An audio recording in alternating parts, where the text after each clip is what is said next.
I know there's a lot of dealers desperate for a master, tech, especially in their brand. So I'd say proceed with extreme caution if you haven't at least had them at your store to shake hands and kiss babies. Yeah, I was on stage at a manufacturer's fixed ops event, and they brought up three retailers, and we were prepared. We knew where we were going. And the first one says, well, was talking about recruiting. Well, we're paying sign-on bonuses. We're doing this. We're doing that. And I said, I will never pay a sign-on bonus. I said, I don't mind saying I'll give you an extra $100 a week for the first year, right? That's the same $5,000, right?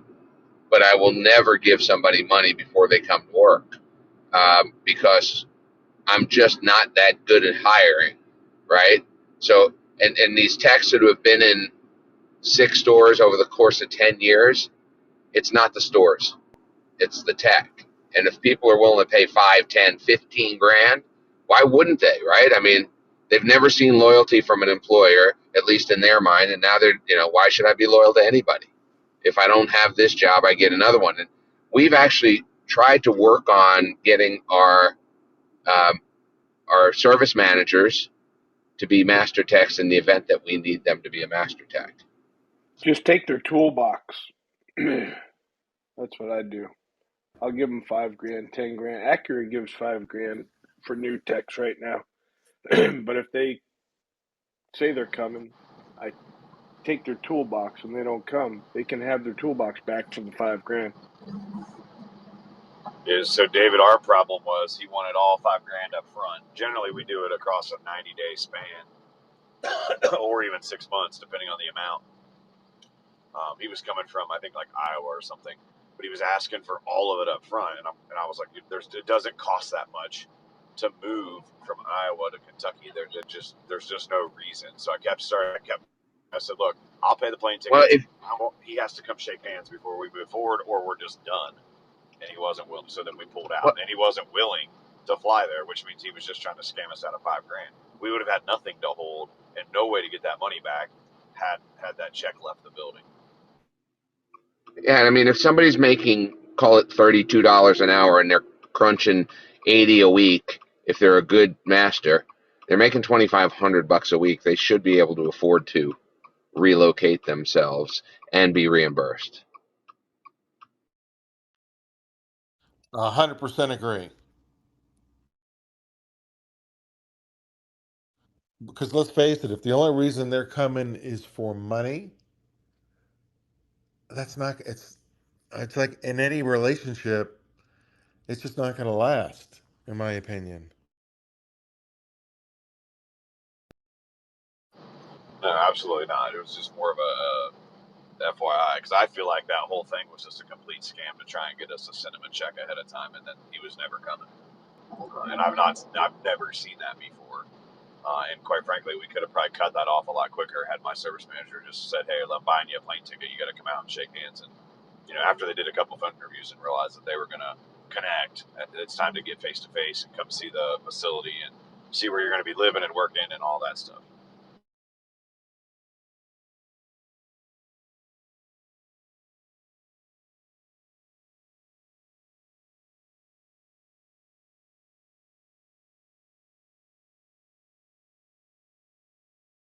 Money can be a great motivator, but it also lends to character as well, in my opinion.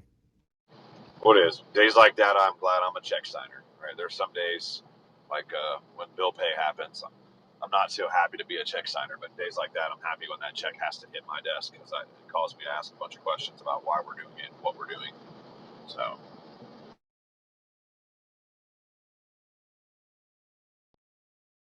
Oh, man, I 100% agree. And as the reason I have text messages anytime a credit card charge is made, and same like you, I look at it, why am I spending money on that?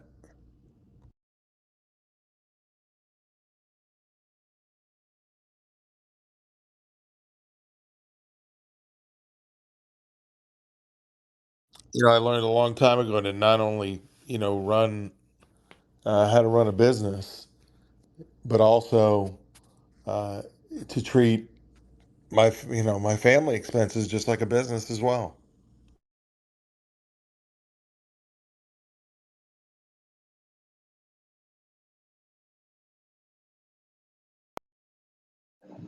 I've seen your office without the green screen on it. It's Rhonda's closet. Yeah, that whole house is Rhonda's closet. That's the problem. You're just lucky to live there. Well, I always say if you want to buy a house, buy a house. But if you want to make it a home, you got to have the right partner. And my wife is very good at taking a house and making it a home. And I've had many Amen. friends. Yeah, I've had many friends come over and say, "Boy, I love what you've done with this or that." And even when I'm talking about marketing with dealerships, and I'll always run things by her No, I'm because not one of them. I've uh, never seen your house. Thanks a lot for rubbing that in, Thomas. Appreciate it. you got an open invitation, you meatball. Yeah, yeah, Only and yeah. only, yeah, yeah, yeah, and Yeah, only yeah, good yeah. friends. Yeah, she can come. What are you talking about? I'm gonna tell her to leave you home. The story of my life. That's the problem, Dillingham. You know the deal. It's out kicking your coverage. Story of our life, man. Truth. And David Long, I have a new affinity for your sleep cycle. That's for sure.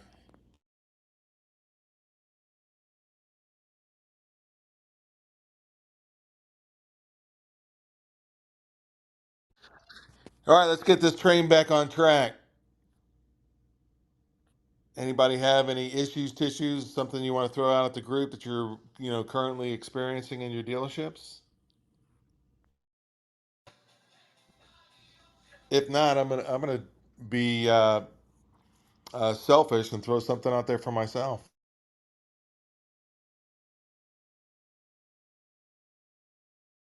Do Well, it.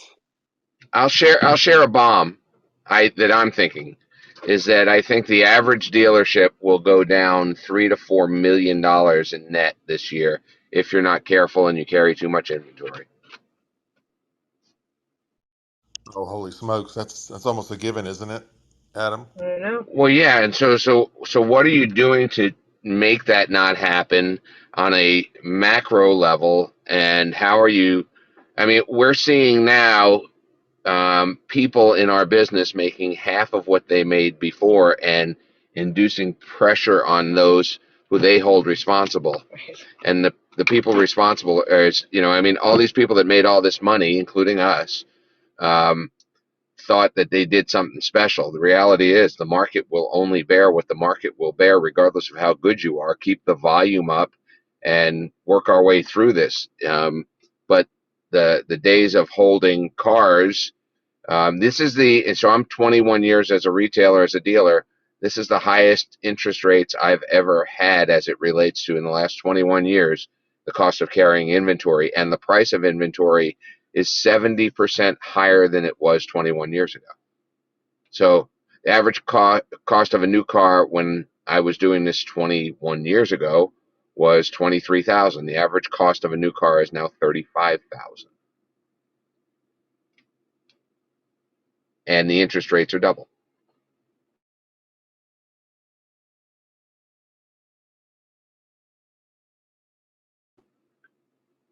And with that, I said we got a topic if we need it for tomorrow.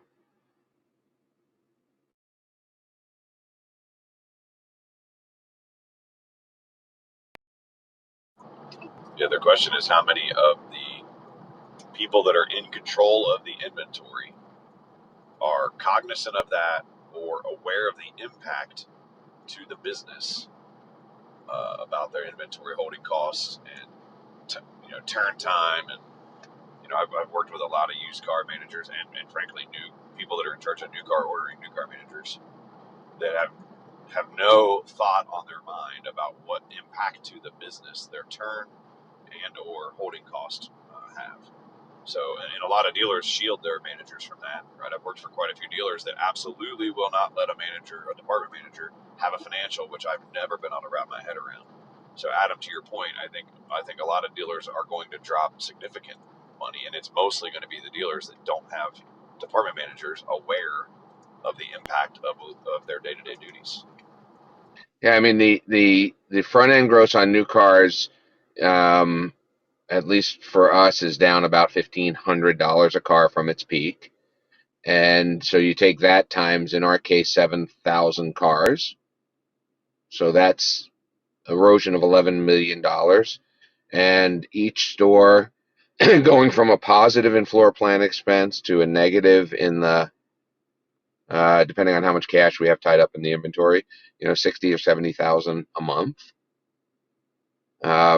So if you take 4 stores, you're at $15 million that you have to try to protect and pull in. And obviously we're focused, and we're still growing our service departments, and that's some of the offset. But when you wake up in the morning and you say, okay, this is what I paid taxes on in 22, this is what I paid taxes on in 23, what am I going to pay taxes on in 24? The number is, we're not as rich as we thought. And the value of our car dealerships, without a doubt, and you can quote me, is down 30% from what it was a year ago. May I ask a question? Please. So before the financials even start to reflect it, is it possible that the financials aren't even reflecting it, and by the time they do, you've already lost a really critical period for a pivot? And that's one of the problems with some of the GSM and sales managers and such. Well, for sure, but you can't let it freeze you, right? So whenever you start paying attention, you can't ignore it. That's the biggest part of it. So the education of what this is, and the immediacy of turning of inventory from the time you take it to the time you dispose of it, has become the key piece of the puzzle. The gross is the gross, right? I mean, Right. you're certainly better at a zero deal today than you are holding onto that car for 3 months and making $500, right? But Hmm. it's not in most people's pay plan to take the zero, so they wait for the Right. 500. So the communication has to be real, and it has to be urgent, and you have to understand that taking things to make the factory happy is not probably the most important thing in your life. And I'm Yes. watching people. There's Chrysler stores that sell 50 cars a month that have 600 on the ground. Chrysler Jeep. So, what do you do with, say, a GSM or a sales team that may see the numbers, may not be feeling it yet, and so they're just really ignorant to the market factors? Well, So I if would. they're not feeling it yet, it's probably almost too late, right? Because the That's right. holding cost has been Okay. shifting. I mean, we went from a positive, and it trickled. So this didn't just flip a light switch a month ago and become a $70,000 expense from a 80 or $100,000 credit on holding, on floor plan. So it happened gradually over time. The problem is dealers and or general managers not paying attention or just not responding fast enough, right? The Chrysler example he just gave, right? That happened, but that started in mid-year 2022. The Mm-hmm. inventory was piling up. The floor plan expense was going up instead of a credit. It was going to an expense, and it got worse all through 23. And a lot of those people sat on their hands thinking it's going to be better next month. It's just a lull. It's just this. It's just that, right? And now there's a whole lot, especially CDJR stores, crying the blues because the expenses are crazy and the sales rate fell through the floor on that brand faster than the rest. Yeah, I was going to ask you. Thank you for that. Who here is a Jeep store, and who here is participating on the EV program?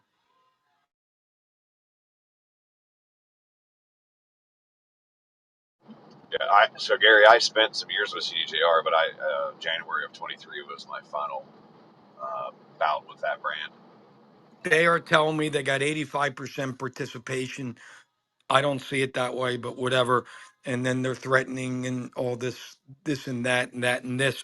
But so far, I've said no all the way through, and I've been right. Not that I've been right, but it's worked out so far. Well, here's a stat, and I apologize, I have to go, but this was done by a floor plan source, a major one, not a factory captive, so it doesn't have the word Chrysler, Ford, or Toyota on it. And they said in leftover 23 inventory, 50% of the leftover inventory in dollar value in their retailers, dealers, inventory new is electric vehicles. 50%, right? So the electric part of this, and so let's say you have 18 of them at 50 grand, right? So we'll call it $1 million sitting there stagnant, doing nothing, costing you whatever the number is per day. I can do the math pretty quickly, but whatever the number is per day. So that's 6 grand going nowhere, and you take a 5 grand loser to move any of them, right? So and then they walk in and tell you that, oh, by the way, the 24 is better. Take some.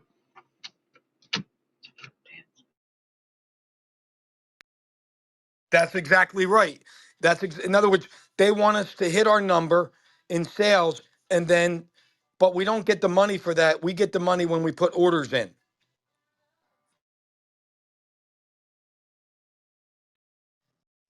Man, oh man, talk about being held hostage. Thomas, I just sent you a little snipe, and Adam, thank you for that. I just sent you a little snipe that confirms exactly what he just said, what Adam just said. And like our day supply, Derek, is almost 3 times the amount of the average. Right, but if you go back pre-pandemic, it was always that way for CDJR, right? They did, in my opinion, a phenomenal job of managing our inventory during the constraints during COVID, when people had 2 cars on ground, right? There was never a time that we got to 0 or 2, right? We always had 25, 30 cars on ground at the most critical inventory piece. So I truly feel like they did a good job of getting us inventory. The problem is, because of that, they don't they don't operate in a manner like Toyota or Honda, where they're looking at their total output for the year. So as things became less constrained, they just kept ramping up and ramping up and ramping up. And of course, as you know, they hit us with multiple price increases over the course of that 36 months or 24 months, whatever that was, and without a thought, just continued to shove cars down our throats. And because the dealers were starved for inventory for so long, I think they just kept saying, "Come on with it, come on with it, come on with it."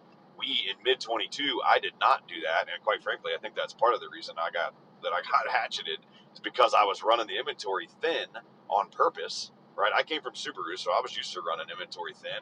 No problemo. That's a profitable way to run a business. And at the end of 22, we were sitting pretty. That store today is buried in new car inventory, absolutely buried in inventory. But there's no profitable way to sit on 600 new cars when you're selling 50 or 60 or even 100. That's crazy. Yeah. So at the end of April, um, the average day supply for CJR was 98, whereas the national average was 52.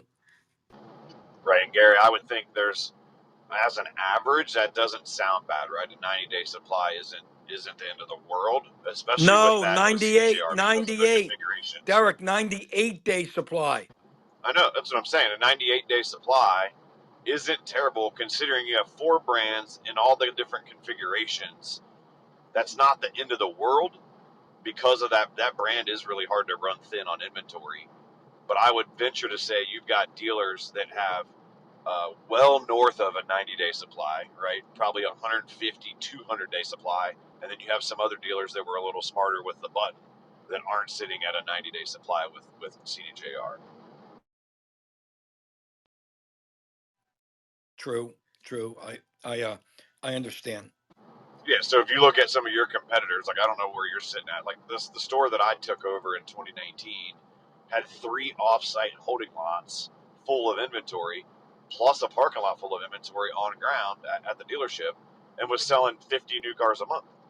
Like, what in the world do we need with almost 400 new cars in stock at that time? I cut off all ordering. The day I got there, September of 2019, I cut off all ordering. 0. If it isn't a sold order, we're not ordering it. I don't care what it is. I don't care what the threats are. And we fortunately got that inventory down to where it need to a manageable level. Right before they shut the factories down, we started ordering, and so it actually worked out really to our benefit.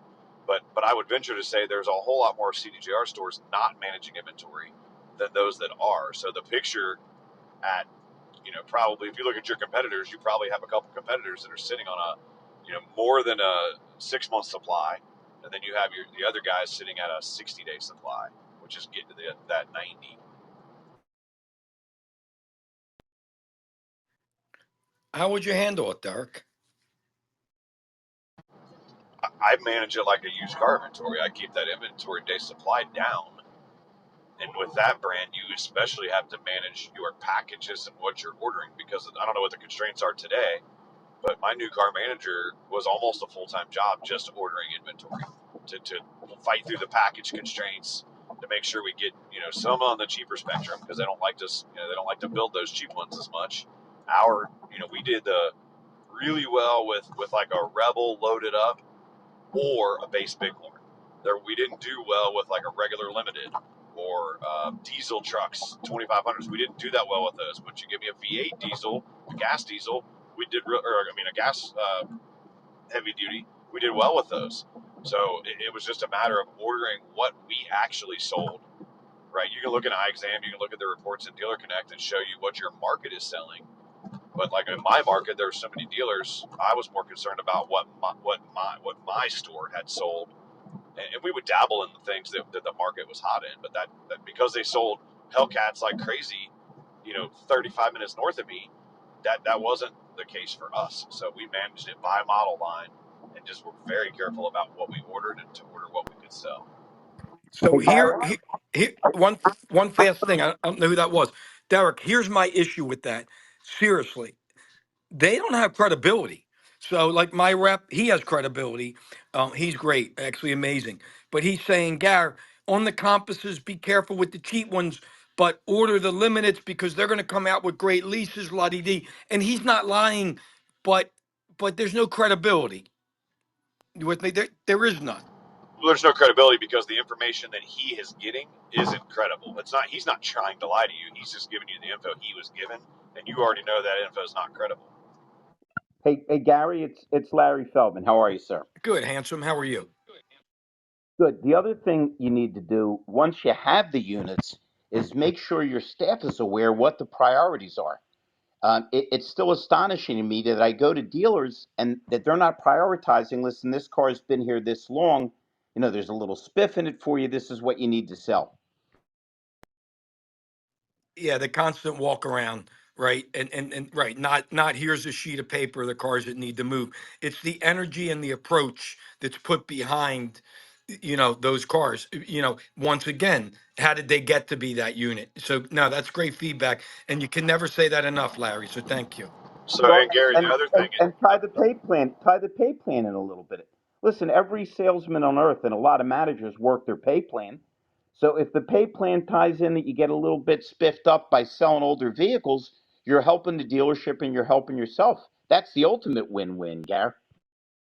yeah. So, and the other thing you can do with pay plan, and the manager, any good manager worth his salt, should be taking the freshest units and sticking them out back.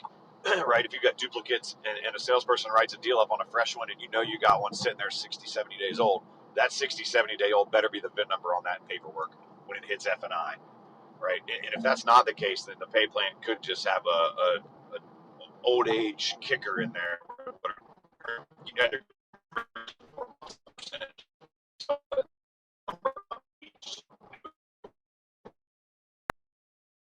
You're in the matrix, Derek. You're in the matrix. Yeah, I know. I'm just trying to get it out before I hit it. Derek, the Chrysler guys heard you and they just shut you off. That's all. No, the manufacturer's on the line. He knows too much. He could hurt them.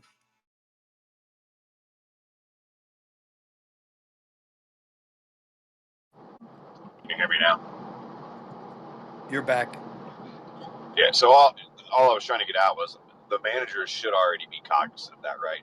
I hear my manager do it on a regular, and I heard him at Chrysler. It's the same guy. So, right, is hey, we have one of those that's been here 70 days. We're flipping the VIN to that unit. And his wasn't pay plan driven. It was he understands what impacts me and what impacts our business because he had financials, he had access, and we discussed it monthly, right? So they understand the holding cost even though it doesn't change his pay, right? Because he's not paid that way. He understands that the business, it's important to the business. So even today, right, we get a duplicate off the truck, it immediately goes into, in our case, in the basement because it's a motorcycle, so we can hide it. but we're not the oldest ones are on the floor. Whether that's 3 days older or if it's a month or more older, the oldest one is on the sales floor at all times. There's never a new duplicate sitting on the next to an old one. And even if there is, like on a car lot, right, the managers have to manage that on the new car side. And maybe it's because I came out of used before I ever went to new, and that's maybe that's why it's just ingrained in me to operate that way, because that's how you have to run used cars. But there needs to be a lot more of that emphasis put on the new car sales managers, and you can either do that with a carrot and or a stick, and their pay plan tied to aging units, and you can do it by percentage of age, right? Especially at CDJR because there's so many model lines. So you could come up with a percentage of their total inventory that's aged and make that the carrot or the stick, or you could just do it flat out by total volume in the aging bucket over 90. Did you like eye exam?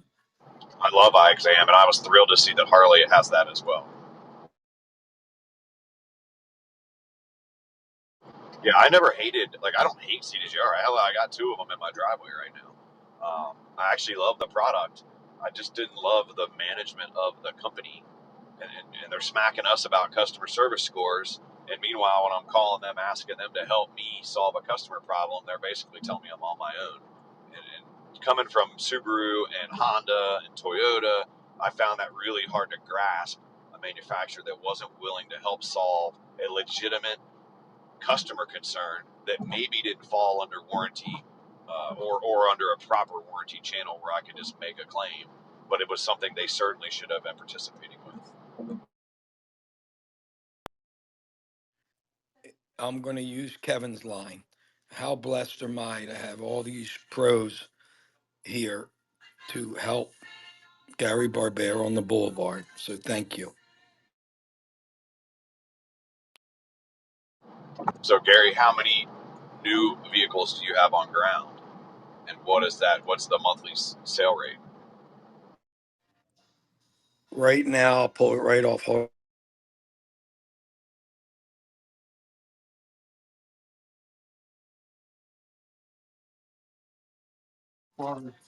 248. And how many are you selling monthly? Just cracking 100 if we're lucky. The last 3 months we've been breaking 100. Oh no, February we had a terrible month, like 51. Yeah, but I would say overall you're not in bad shape on inventory, No, especially with the travel no, times I'm on I'm a not. Ram. My problem isn't me now. My problem is where are we going? Like that's why I asked you if you liked eye exam. It's very hard to predict. Again, the cars I want to order, and of course you nailed it. Lee Iacocca said, "You'll never scrap a white cheap car." Okay, and Larry knows my market, and that's Northeast Philly to the T. Okay, and never had a problem. But they're telling me no, no, no. Yeah, so Gary, we I used to say ordered what about. we sold. I'm sorry, Derek. I was going to just say we used to say about GM that it was ready, fire, aim. That if you don't use a little bit of your common sense tied in with what they're telling you, you're dead in the water. Right, and so that's, I guess, maybe where I came from a little different, because I came from import stores. And so when I have a rep telling me what I should order, and I'm looking at what the store has stored, and mind you, I walked into a store I wasn't familiar with in a market that I hadn't worked in more than 10 years. And I have a rep saying you need to order this, that, the third, 10 of those, 3 of those, blah, blah, blah. And I immediately would just pull our sales history from our own database, right? And that's what I started ordering from when we ordered, right?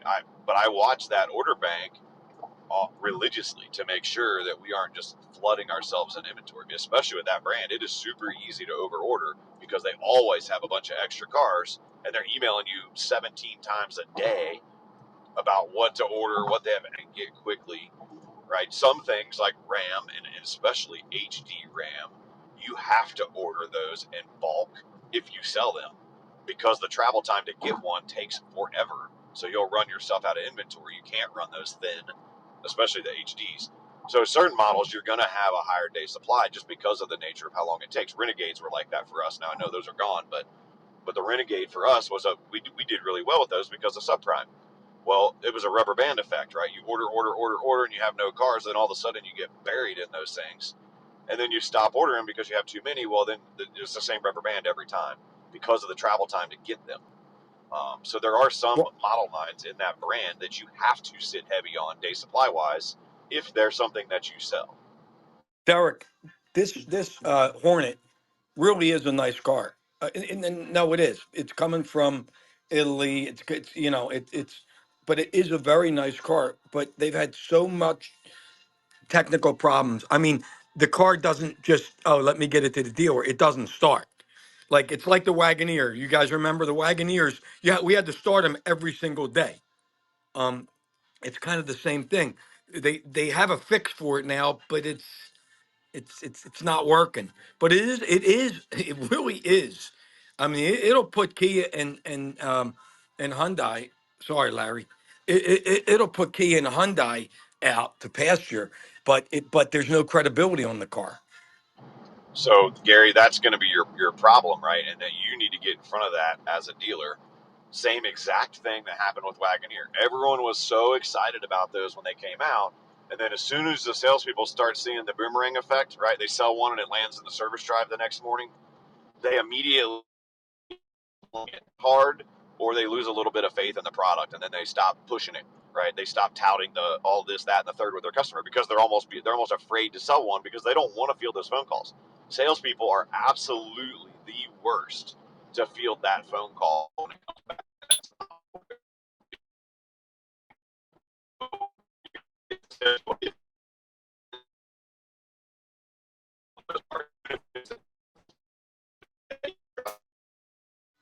You're in the Matrix. I would ask you if you're in the Boondocks, but I already know you are. He's still trying to figure out if he's got. Yeah, you're in a matrix, Derek. He's still trying to figure out does he need to put his shoes on, take his shoes off when he's driving. I have 4 bars. I don't even know how I'm in the matrix. This app. Anyways, I was saying use them to get your salespeople behind the wheel of them, Gary. If they've lost faith and credibility in the product, if it's actually fixed, get them behind the wheel. Even if that's for a weekend, right? I don't know if you do demos or not, but do a sales spiff, right? Get them to go take it home for the weekend and give them some experience with their family so that they can build a little faith back in the car or really appreciate what the car is. I never got to see a Hornet. They didn't come in before I departed, but I was excited to have something new at a price point that we would be able to really do something with. Yeah. Even more than the salesman, the lotman. Hey, Garrett, Joe here, buddy. Hey, Garrett, do you use residual based financing for your Stellantis products? Joe, you know I'm not with Stellantis. No, no, no. I'm asking Gary. Does he do that?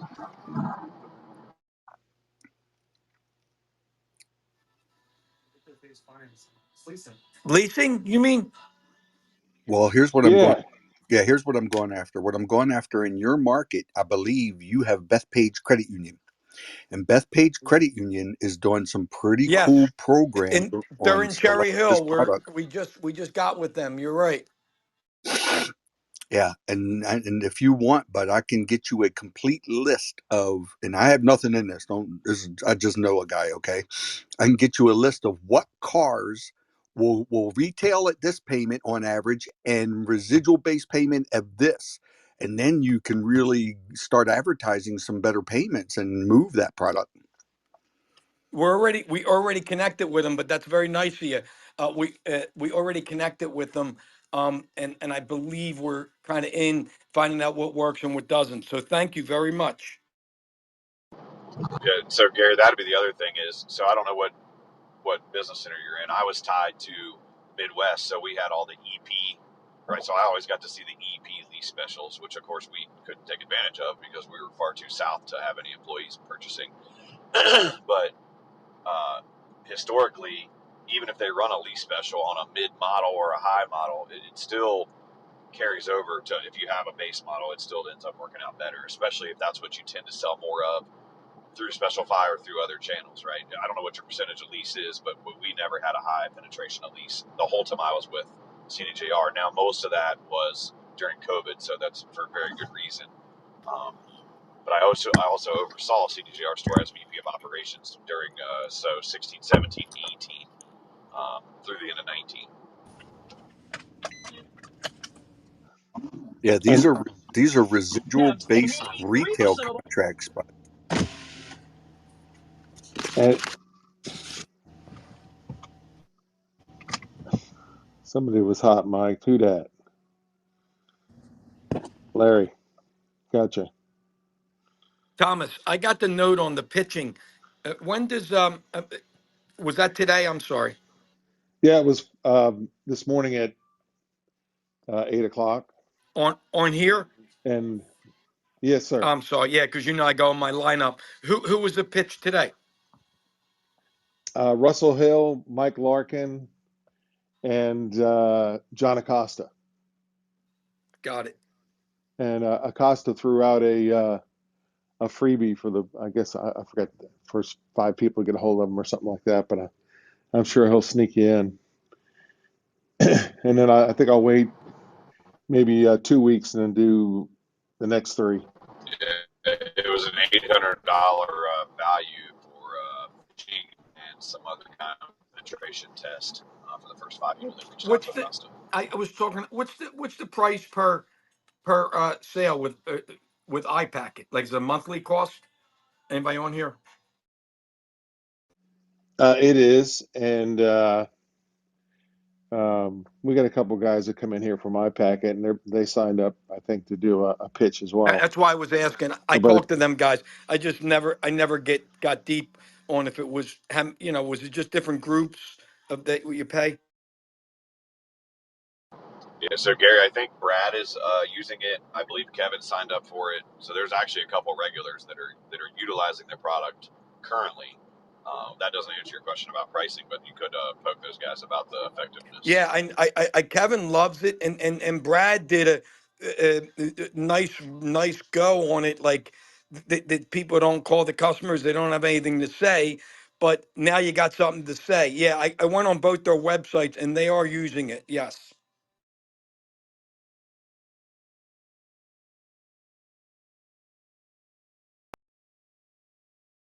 Our dealer group uses iPacket. I love it. Gives me lots of cars to show people.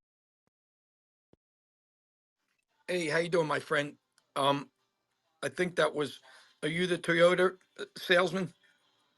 Yes, Gary. How you doing? I just haven't heard you in a while. How you doing, boss? I'm good, thanks. I'm from Cherry Hill, by the way.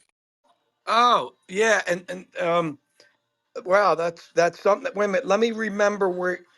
Are you in? Where are you? Wisconsin or something? Well, I'm with Vermin Auto Group. I'm in Fort Wayne, Indiana, but our dealer group has a store in Wisconsin.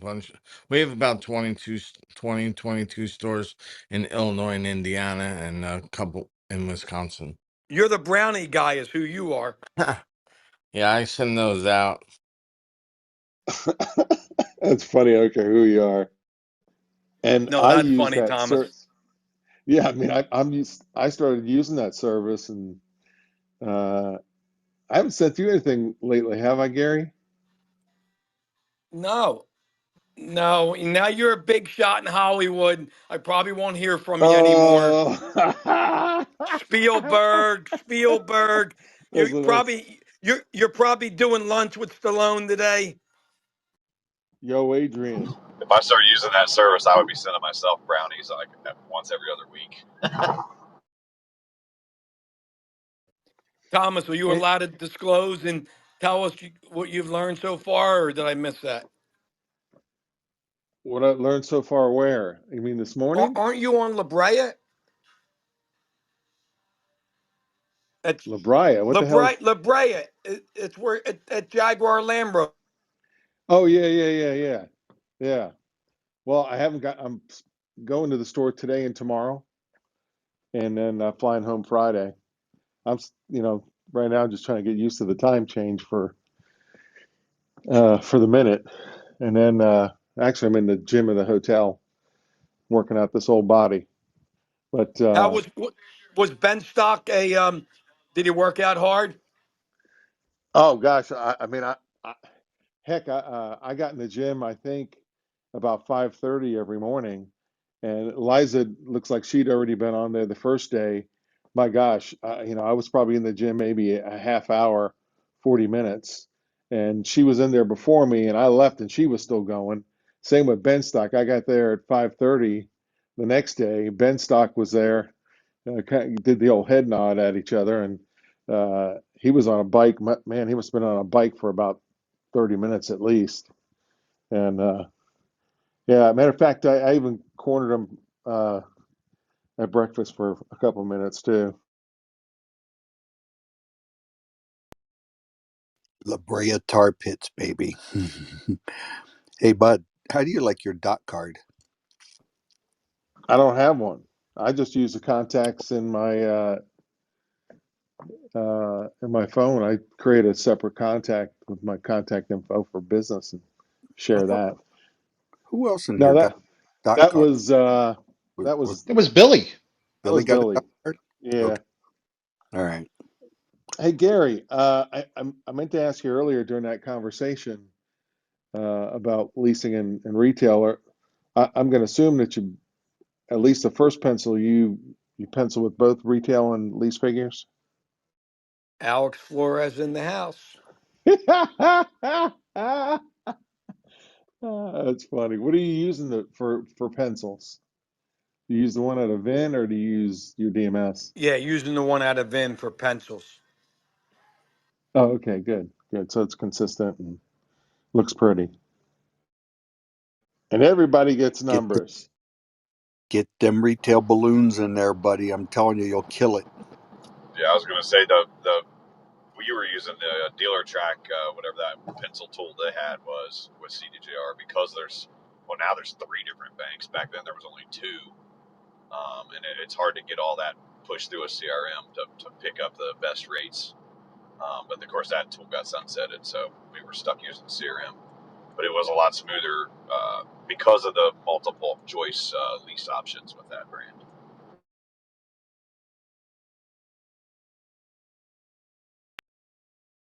Thomas, you know what we talked about, but we never did? We were going to have, and it was a way to really get more people. We were going to have the desk managers. Remember, we were going to throw a couple of them to go through how they do it. Yeah, not a bad idea. Maybe have a desk manager day.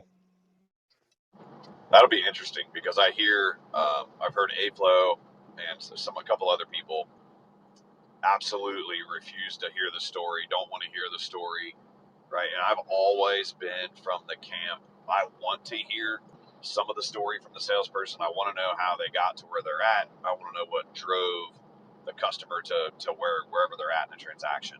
I don't want to hear the negative side of the story, but I want to hear what led them to now so that I can kind of come up with a plan in my head. And I've heard multiple people on here who I highly respect say they don't care about the story. They're going to throw whatever they're going to throw at the proposal and send it out.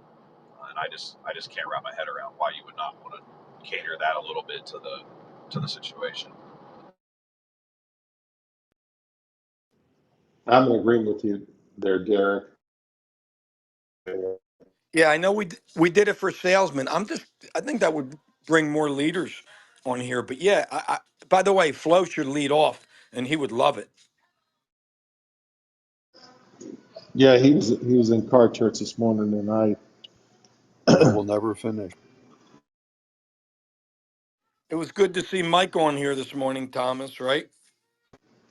oh yeah, heck yeah.